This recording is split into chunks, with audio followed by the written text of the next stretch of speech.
Let's talk about some of the real issues that need addressing that frankly are before us, because the size of the Supreme Court is not before us, as interesting as that conversation might be.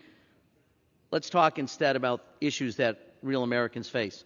While bravely serving our country, many veterans were exposed to hazards from burn pits, PFAS and radiation, toxic exposures that have caused cancers, infertility, respiratory conditions, and unexplained chronic illnesses. As many as 3.5 million service members have been exposed to dangerous, toxic fumes.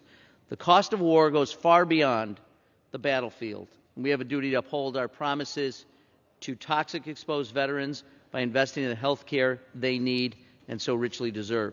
In their time of need, veterans should be receiving high-quality care. Instead, they are being burdened with proving that their illness is connected to their service.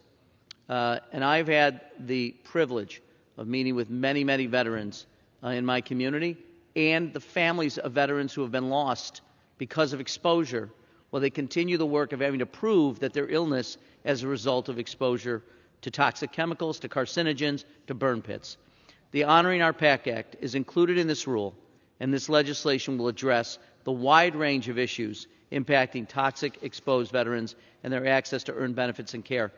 And you can bet on voting yes, and that is one of the bills being discussed before us today. And I think people watching us on television, people watching this later, seeing clips, would be curious as to why suddenly we're talking about an issue not on the floor, not before us, but this is Honoring Our PACT Act. Before us today, we can all do something to safeguard those members who have served in our armed forces and their families by doing the right thing, passing this rule and passing the underlying legislation.